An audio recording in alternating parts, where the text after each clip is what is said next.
সম্পূর্ণ নতুন রেসিপি থোড়ের মুইঠা। রেসিপিটা জেনে নেওয়া যাক। দেখুন থোড়টাকে এইভাবে কেটে নিয়েছি, এবার আমি এটাকে পেস্ট করে নেব। তো বন্ধুরা, আমি থোড়টাকে পেস্ট করে নিয়েছি, নিয়ে দেখুন বোঝাই যাবে না যে এটা থোড়। তো যে না জানবে সে জানতেও পারবে না। তো আমি ভালো করে চিপে নিয়েছি, আর এখানে নিয়ে নিয়েছি খানিকটা ডাল বেটে নিয়েছি। এটা আমি মুগ ডাল বেটে নিয়েছি। এবার এটাকে এর সঙ্গে আমি পাইল করব।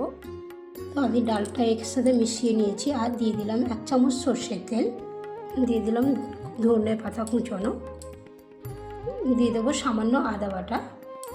এর মধ্যে আমি নিয়ে নিয়েছি নুন, চিনি, হলুদ গুঁড়ো, আর এটা ভাজা মশলা, যার মধ্যে আছে জিরে গুঁড়ো, ধনে গুঁড়ো, শুকনো লঙ্কা, গোলমরিচ, সব কিছু আমি শুকনো কড়াই ভেজে গুঁড়ো করে নিয়েছি।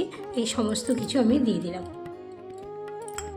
একসাথে মিক্স করে নিলাম, দিয়ে আমি 5 থেকে 7 মিনিট রেখে দেবো।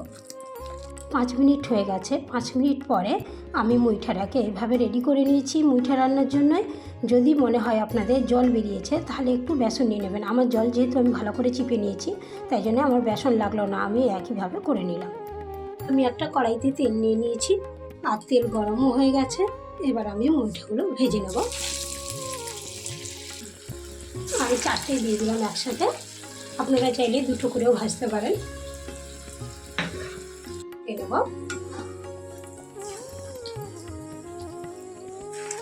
এবার দেখুন আমি উল্টে পাল্টে সুন্দর করে ভেজে নিয়েছি। এবার আমি এটা তুলে নেব।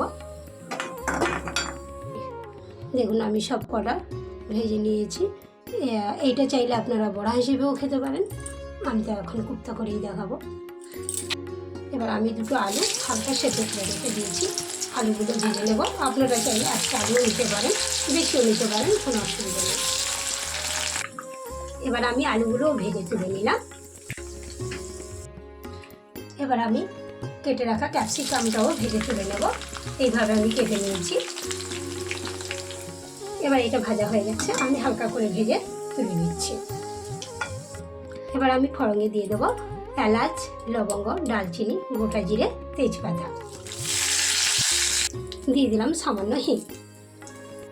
এবার দিয়ে দেবো পেস্ট করে রাখা টমেটো, আদা বাটা। এতে আমি নিয়ে নিয়েছি পরিমাণ মতো নুন, মিষ্টি, জিরে গুঁড়ো, ধনে গুঁড়ো, হলুদ গুঁড়ো, কাশ্মীরি লঙ্কা গুঁড়ো, সব আমি দিয়ে দিলাম। এবার এটাকে আমি 2 মিনিট কষিয়ে নেব। 2 মিনিট হয়ে গেছে। এবার আমি দিয়ে দেবো বাদাম আর সাদা তিল বেটে রেখে দিয়েছি, এটাও আমি দিয়ে দিলাম। দিয়ে আমি আরও 1 মিনিট কষিয়ে নেব।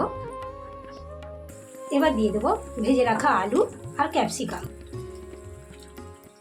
মশলা থেকে তেল ছেড়ে গেছে, মশলা আমার কষানো হয়ে গেছে। এবার আমি দিয়ে দেবো উষ্ণ গরম জল। এবার আমি ঢাকা দিয়ে রেখে দেবো 2 থেকে 3 মিনিট, গ্যাস কমিয়ে রাখবো। 2-3 মিনিট হয়ে গেছে, আমি ঢাকাটা খুলে দিলাম। এবার আমি দিয়ে দেবো ভেজে রাখা মুইঠা। আলুও সেদ্ধ হয়ে গেছে। যদি ভালো লেগে থাকে লাইক, শেয়ার, কমেন্টের মাধ্যমে জানাবেন, আর আরও যাতে আপনার বন্ধুরা দেখতে পায় তার ব্যবস্থা করে দেবেন একটু শেয়ার করে। দিয়ে দেবো 4টে কাঁচা লঙ্কা, দিয়ে দেবো ধনে পাতা কুচনো, দিয়ে দেবো শাহি গরম মশলা, অবশেষে দিয়ে দেবো সামান্য ঘি।